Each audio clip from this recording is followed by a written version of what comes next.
Oui, oui, oui, on vous Oui, entend très bien. très bien. Alors, tout d'abord, merci pour nous avoir invités à présenter cet article. Le titre de l'article, coécrit avec Monsieur Mouniram Daoud et Nadine Levrato, a comme titre A Regions Equal in Adversity, a Spatial Analysis of Spread and Dynamics of COVID-19 in Europe. Il s'agit d'un article qui sera publié dans quelques jours sur l'European Journal of Health and Economics. Et tout d'abord, l'objectif de ce papier est d'analyser les déterminants socio-économiques du taux de décès liés à la COVID-19 dans l'Europe occidentale et propose une approche régionale et spatiale de cette question grâce à l'exploitation d'une base de données sur les régions européennes. Et cet article propose tout d'abord une analyse exploratoire de l'hétérogénéité et l'autocorrélation spatiale du taux de décès et l'utilisation de modèles d'économétrie spatiale pour souligner quelle est l'influence des caractéristiques territoriales. La structure de la présentation est la suivante.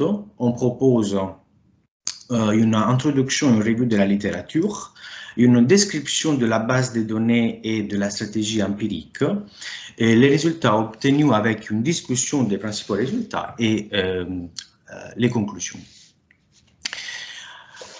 Comme nous le savons bien, depuis les premiers mois de 2020, la COVID-19 a eu des conséquences très importantes sur la vie quotidienne de tous les citoyens du globe.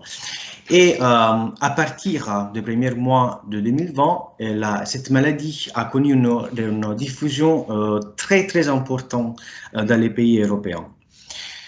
La diffusion de ces virus, comme toutes les épidémies et les pandémies, ont une caractéristique spatiale qui doit être considérée. Parce que l'impact de la COVID-19, de la crise de la COVID-19, a des différences très importantes, pas seulement parmi les différents pays, mais aussi parmi des régions qui se retrouvent dans le même pays.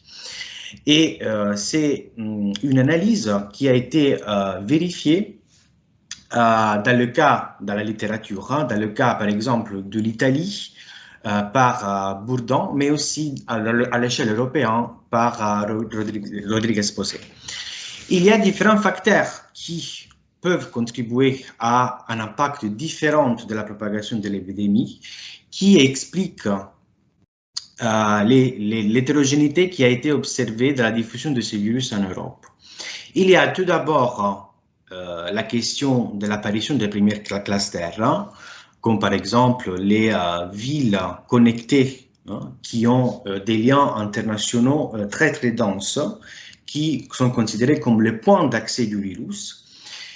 Et il faut considérer tout d'abord les facteurs individuels qui sont susceptibles de déclencher une forme grave de la maladie, comme par exemple l'âge, la présence de comorbidités comme par exemple le diabète, l'hypertension, etc. Mais il existe, vous m'entendez? Tout à fait. Oui, très bien. Oui. J'arrive pas à changer de slide. Suivante, voilà. Il y a une multitude de, selon la littérature existante, il y a une multitude de facteurs économiques et sociaux qui peuvent être considérés comme déterminants de l'hétérogénéité qu'on observe parmi les différents territoires. Il y a tout d'abord des déterminants démographiques, comme par exemple la répartition d'âge des différents pays. Et par exemple, d'autres facteurs peuvent être la densité et la différente concentration des villes dans les régions. Il y a des déterminants de richesse la littérature trouve que des régions avec des niveaux plus élevés de GDP, par exemple, sont considérées comme des régions qui sont à risque plus élevé de transmission virale à raison de leur connexion internationale et connexion avec les restes des différents territoires dus à l'activité économique. Et il y a des facteurs qui sont liés au système de santé. En fait, la qualité du système de santé explique aussi aujourd'hui les différences qu'on peut observer en termes de régions, comme par exemple dans la littérature, ça a été montré pour le diabète et d'autres maladies. Et la dimension du système de santé est très importante parce que dans différents pays, le niveau local est très important dans l'implémentation des politiques publiques en termes de santé. Et cette raison favorise ce qui devrait être une approche géographique vers la COVID-19. Il existe une dernière dimension qu'on a voulu investiguer dans ce papier, qui est celle du capital social. Parce que le contexte institutionnel et en particulier le contexte social est lié à la réponse institutionnelle vers la maladie de COVID-19. En particulier, nous avons considéré que, sur la base de la littérature existante, la tendance de la population à adopter les gestes barrières dépend strictement de la confiance que chaque individu a vers les autres. En général, ça a été montré par la littérature, par une étude récente de Guizot, qui est un des auteurs les plus connus dans ce contexte de la littérature. Et en général, dans la littérature, on retrouve que la confiance dans les institutions et parmi les individus peut avoir un impact négatif sur la diffusion du virus. Ça veut dire que où la confiance est plus forte, plus il y aura de difficultés pour les virus de se propager. À raison du fait que les personnes qui ont une forte confiance auront plus tendance à adopter les gestes barrières.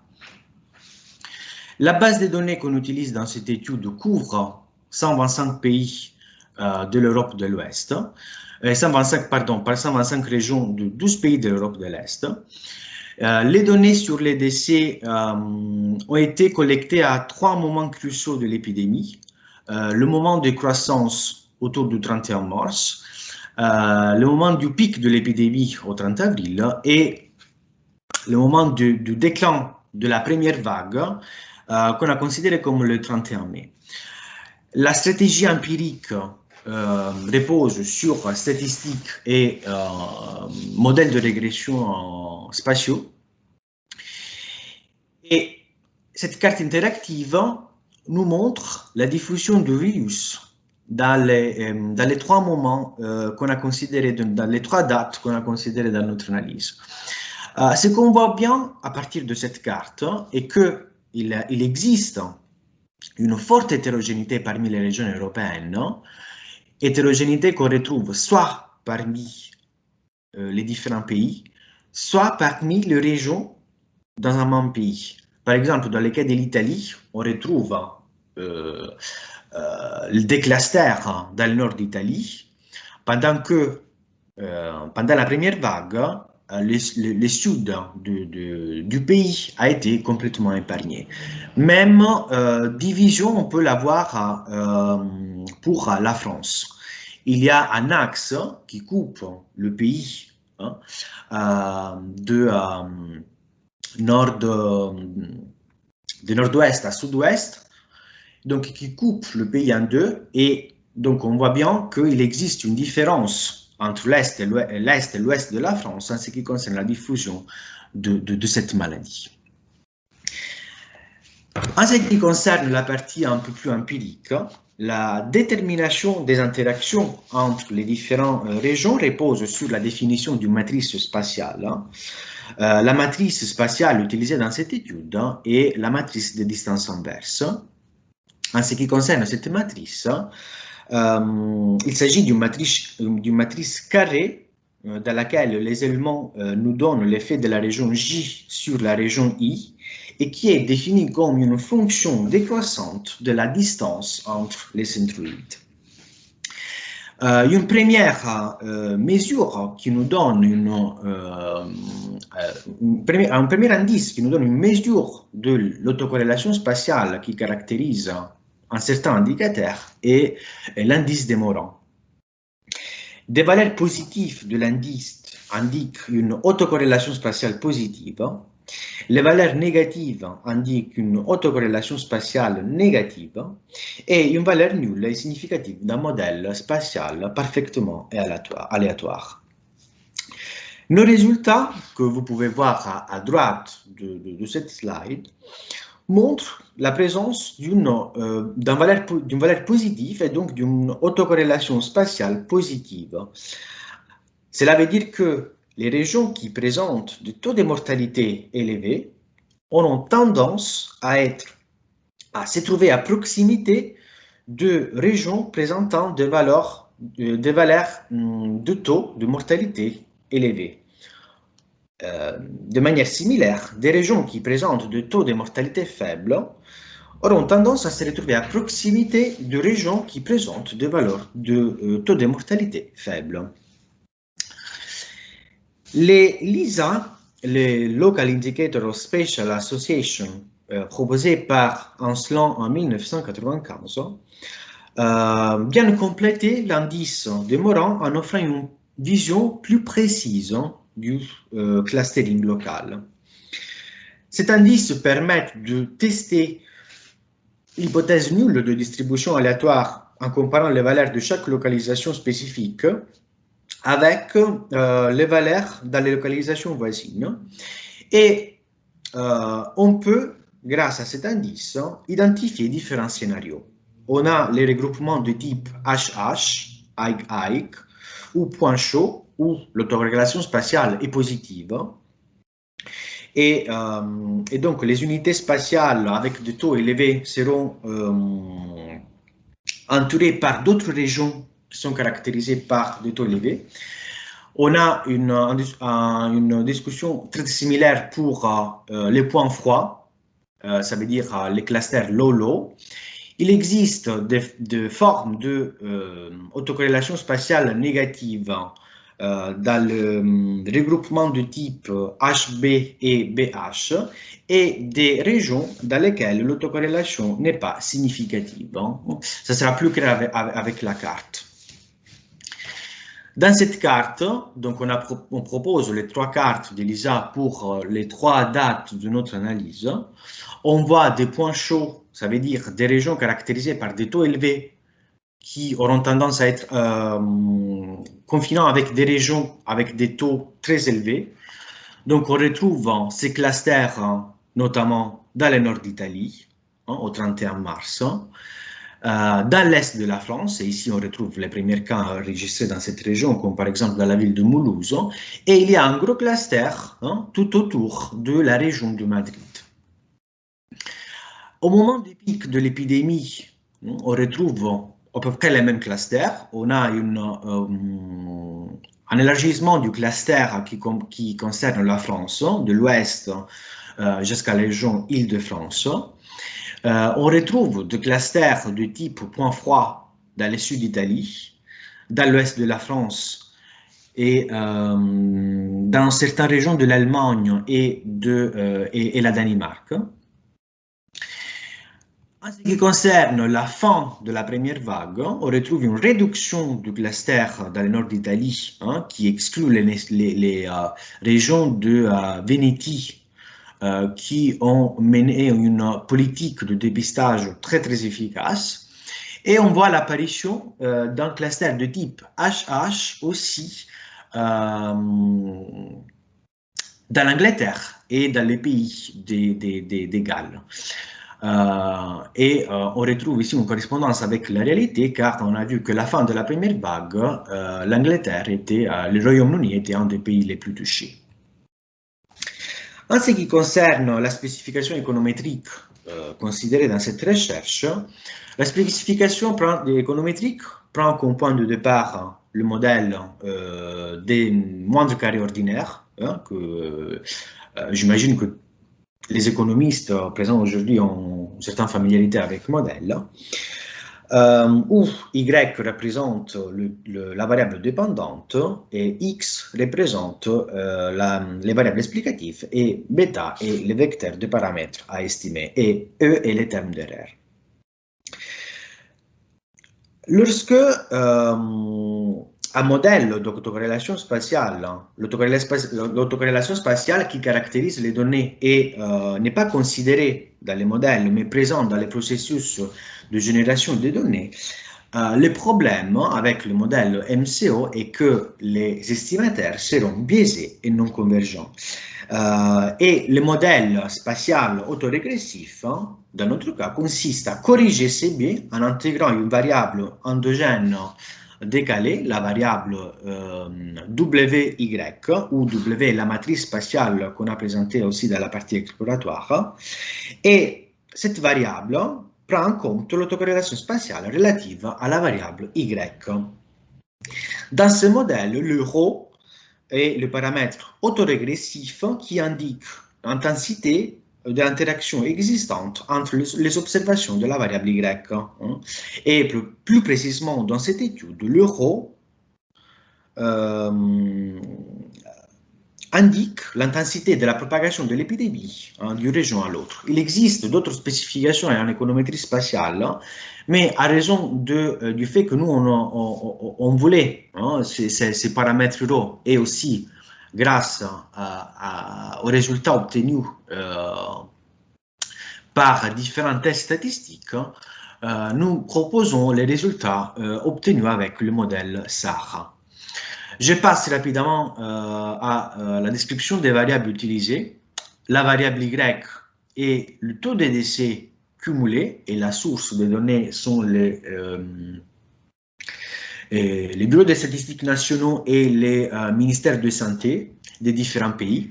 Parmi les variables explicatives, on trouve la densité de la population, la concentration de la population dans les villes avec plus d'1 million d'habitants, la part de la population âgée de plus de 75 ans. En ce qui concerne les variables de richesse, on propose le GDP per capita, le taux de chômage, la convergence vers les objectifs européens qui décrit le degré d'avancement relatif de la région vers les objectifs européens et qui comprend son intérieur différents sous-indicateurs, c'est un indice composé calculé par ESPON. Ensuite, pour prendre en compte la qualité du système de santé au niveau local, on considère le nombre de lits d'hôpitaux et le nombre de médecins généralistes. Et enfin, pour apprécier cette dimension du capital social, on propose un indice composé construit grâce à une analyse en composante principale du capital social à partir de l'European Social Survey. Si vous avez des questions plus spécifiques en ce qui concerne la construction de cet indice, on peut en discuter pendant la pause. Donc, les résultats montrent une significativité de la variable pourcentage de la population âgée de 75 ans et plus, GDP per capita, une significativité de taux de chômage, de la convergence vers les objectifs européens pour le mois d'avril et du mois de mai, une significativité des variables, de toutes les variables qui caractérisent le système de santé local, et une significativité de la variable Social Trust à partir du mois d'avril et aussi pour la fin de mai. Donc, je vais décrire très rapidement les résultats obtenus. Donc, ce qu'on trouve est que les régions, comme on s'attendait, avec une espérance de vie plus élevée, sont affectées plus par la diffusion de cette maladie. Et cela veut dire qu'une proportion plus élevée de personnes âgées est corrélée à une prévalence plus élevée de Covid-19, ce qui confirme le facteur de risque de l'âge qui est fréquemment mentionné dans la littérature. Et ici, on retrouve une correspondance avec ce qui s'est passé dans la réalité, parce que l'Italie et l'Espagne, qui ont été les pays les plus touchés pendant la première vague, sont les pays où l'espérance de vie est plus élevée en Europe. En ce qui concerne les caractéristiques économiques régionales, on retrouve dans nos résultats que les régions les plus riches et les plus avancées sont plus à risque de transmission virale à raison des liens sociaux entre les individus et économiques. Cependant, les PIB par habitant ne prennent pas en compte les inégalités socio-économiques dans un pays. C'est pour cette raison que nous, on complète dans notre analyse cet indicateur par le taux de chômage, dont les signes est significatif et positif, et qui confirme les résultats qu'on retrouve dans la littérature. En ce qui concerne la qualité du système de santé, ces facteurs expliquent les différences de mortalité liées au Covid-19 entre les régions. Les régions dont le système de santé est insuffisant sont plus susceptibles de présenter une mortalité associée à la Covid-19 plus élevée. Et on sait bien qu'avec un besoin d'hospitalisation en unité de soins intensifs pour un pourcentage important de patients infectés, le nombre de lits disponibles a été un problème critique dans la gestion du Covid-19. C'est pourquoi l'attention dans le secteur hospitalier a été surveillée de près pour le choix en matière de restriction. Et c'est un facteur critique parce que, par exemple, depuis 2019, l'Italie a connu une réduction de 37 milliards d'euros dans les investissements en politique de santé et une diminution substantielle de son nombre de lits d'hôpitaux qui est tombé à 3,2 pour 1000 habitants contre une moyenne de 5 pour 1000 habitants en Europe. Et on observe une disparité très importante parmi les régions, mais aussi parmi les pays européens. Pour conclure, on focalise notre attention sur le capital social et donc la confiance parmi les citoyens. Les résultats économétriques obtenus montrent que plus la confiance est faible, plus le taux de mortalité dû à la Covid-19 sera élevé. Cela s'explique par le fait que les personnes ayant une faible confiance ont tendance à identifier ce qui sont les aspects négatifs des situations ambiguës et à considérer que les autres ne respectent pas les règles. Et donc à essayer de contourner les règles, ce qui amplifie la gravité de l'épidémie. Au contraire, dans les endroits, dans les régions où une grande majorité des citoyens fait preuve d'un niveau élevé de confiance dans les autres, les règles sont censées d'être respectées par les autres et finissent par l'être respectées par tout le monde. Ce qui est corrélé, sur la base de nos résultats, à une baisse du taux de mortalité. Donc, ces résultats confirment qu'un aspect essentiel de la propagation de l'épidémie est la confiance de citoyen en citoyen, un actif intangible capable de façonner les conséquences de l'épidémie de Covid-19. Et dans ces contextes, plusieurs types de confiance sont en jeu. Il existe la confiance des citoyens à l'égard du gouvernement, d'abord comme le signale l'OCDE, qui s'inquiète du déclin de la confiance dans le gouvernement et souligne qu'à tous les stades de la pandémie de Covid-19, la confiance dans les institutions publiques est cruciale. Mais au-delà de la confiance dans les institutions, la relation sociale locale compte également. Donc, ce qu'on a montré dans cette étude est que la mortalité due à la COVID-19 résulte bien sûr des caractéristiques individuelles, mais il est très important de considérer aussi des caractéristiques au niveau local, économique et social. On a souligné l'importance des aspects culturels qui devraient être considérés dans la décision de règles sanitaires à implémenter. Et on souligne cette dimension, l'importance de cette dimension régionale très importante en ce qui concerne les politiques publiques et en matière de santé. Même dans des pays centralisés comme la France, on propose faire un effort pour considérer cet aspect spatial très important dans le moment où on décide des politiques publiques ciblées sur certains territoires. Donc, je vous remercie pour votre attention. Merci beaucoup, Giuseppe. En plus, votre dernière conclusion va faire une transition assez intéressante avec la présentation suivante de Lucien Divino, qui travaille à l'Observatoire régional de la santé Auvergne-Rhône-Alpes, qui est épidémiologiste, et qui va nous présenter les résultats des travaux qui mènent justement vous menez à l'Observatoire régional de santé sur la création de profils de territoire comme outil d'aide à la décision et